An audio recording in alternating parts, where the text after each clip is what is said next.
Halo Remisa, Assalamualaikum warahmatullahi wabarakatuh. Kembali lagi bersama saya SA Production. Halo Remisa, kabarnya gimana untuk kalian semua nih? Semoga dalam keadaan sehat tanpa kurang suatu apapun. Di kesempatan kali ini seperti biasa kita akan mengulas mengenai TKI di Taiwan.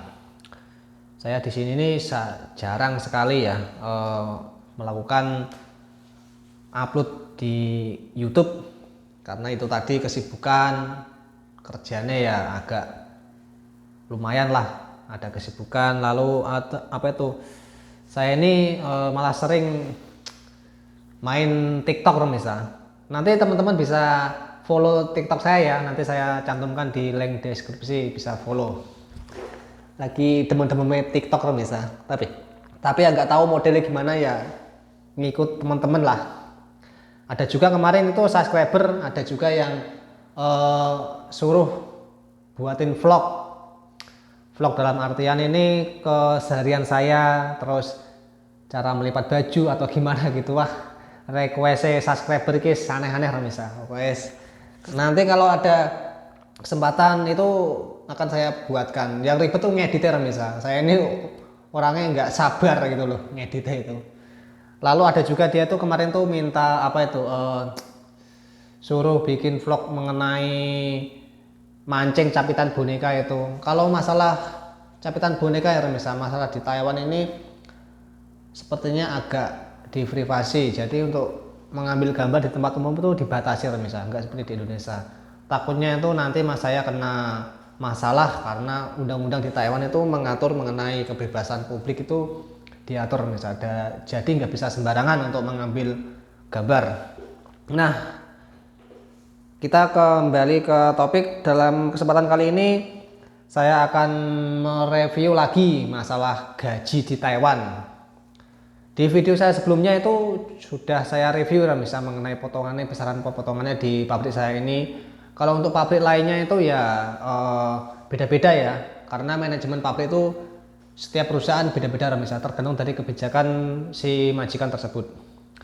Kalau untuk saat ini gaji di tahun 2023 masih tetap sebesar 26.400 ya, 26.400. Kabarnya ini yang sudah sah tahun depan ini gajinya bakal naik menjadi 27.200 atau berapa gitu. Pokoknya sampai 27.000 enter misal. Lebihannya itu kalau nggak salah 200 atau 400, itu saya kurang paham misal.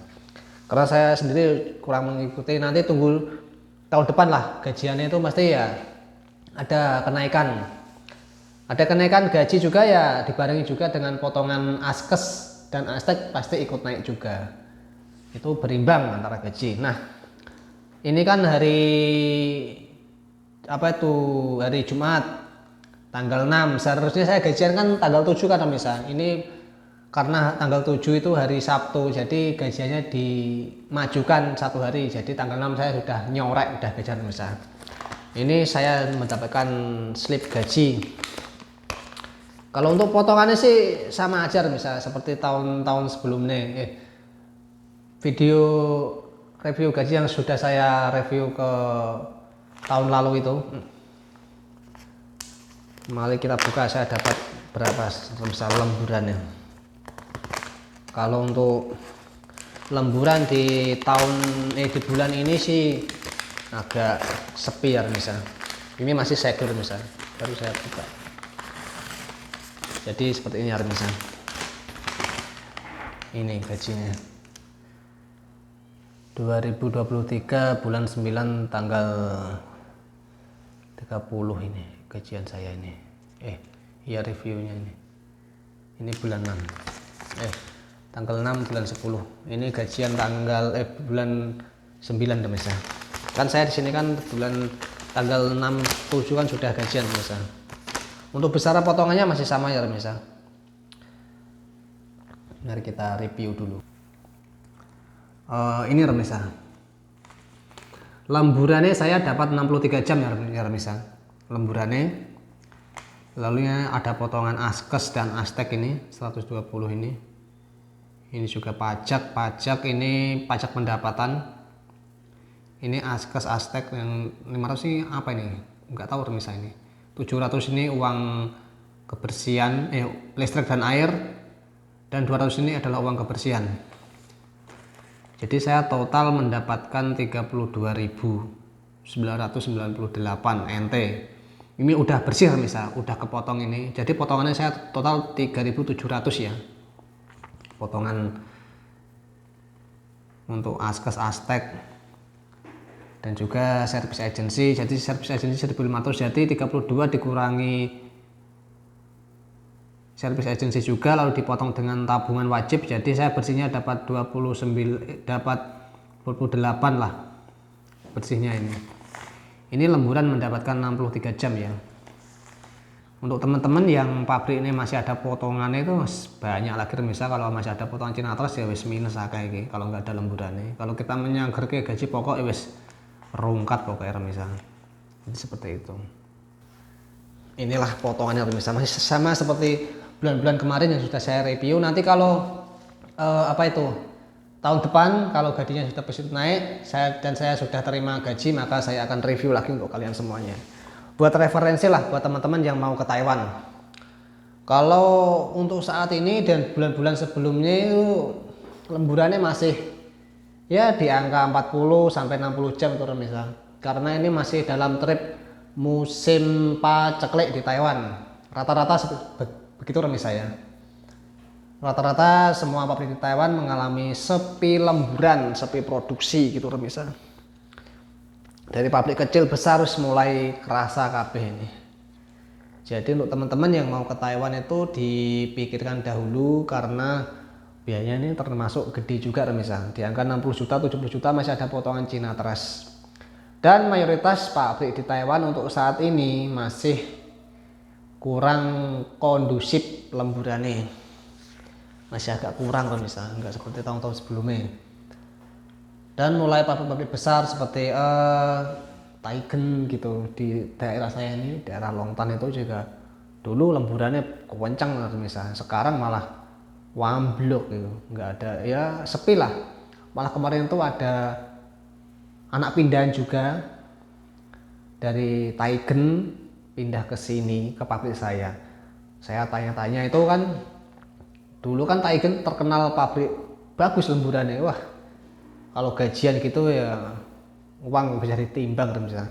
Itu sekarang lemburannya mah rontok kabeh, nggak ada lemburannya gitu. Lalu untuk pabrik yang ada berhubungan dengan plat logam itu ya sekarang rata-rata ya wis dari tahun sebelumnya malah sudah mulai rusak lemburannya gitu misal. Dan ini saya alhamdulillah masih bisa mendapatkan bersih sekitar 28.000 ya misal. Plus dipotong agency dan masih saya ada tabungan wajib. Jadi kalau kita finish kontrak di sini kan bisa diambil gitu buat tabungan celengan kita di sini. Ini saya mes nggak bayar ya misal, cuma bayar 700 itu untuk air dan listrik dan 200 untuk uang kebersihan. Jadi totalnya setiap bulan saya kepotong 900 itu. Itu kalau teman-teman pabrik yang masih ada potongan mesnya itu malah makin gede juga. Jadi ini saya tiap bulan cuma kepotong 3.700 misal plus pajak pendapatan. Kalau untuk masalah pajak pendapatan itu di video saya sebelumnya sudah saya jelaskan mengenai pengembaliannya, itu nanti pihak agensi akan membantu.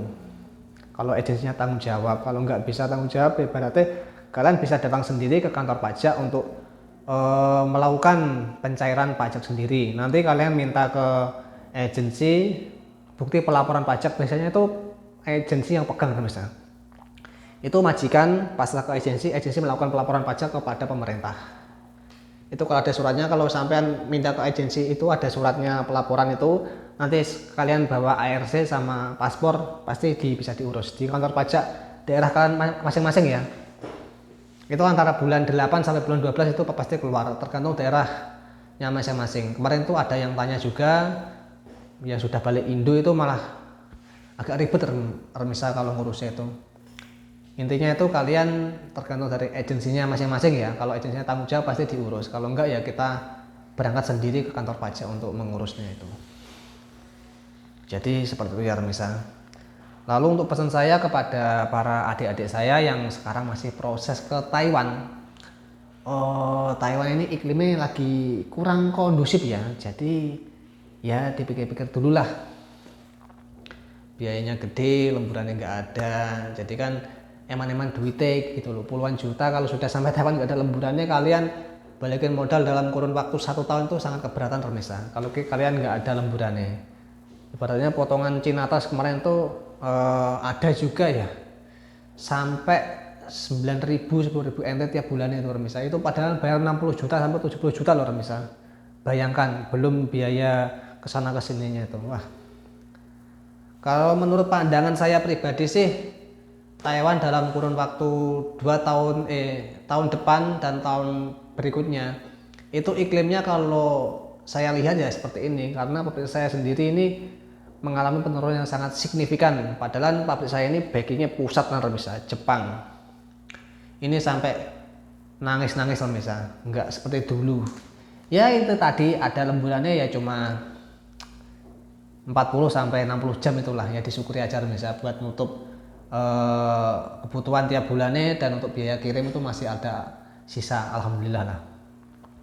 Lalu kalau kalian bisa manfaatkan kerja takong ibaratnya di hari Sabtu dan Minggu itu masih lumayan ya, tapi kalian harus hati-hati karena kerja takong sendiri itu sangat ilegal, dilarang oleh pemerintah. Karena konsekuensinya sendiri kalau kalian ketahuan ibaratnya bisa dipulangkan dan di blacklist dan kena denda itu. Jadi hati-hati, wajar. Hati-hati itu sangat diperlukan ya misal, karena kita sendiri orang resmi, kalau ada masalah seperti itu ya yang rugi kalian sendiri. Yang intinya itu tadi, hati-hati. Semoga video ini bisa membantu. Terima kasih sudah menonton. Apabila ada pertanyaan silahkan tambahkan di komentar. Oke, wassalamualaikum warahmatullahi wabarakatuh. Salam TKI Taiwan.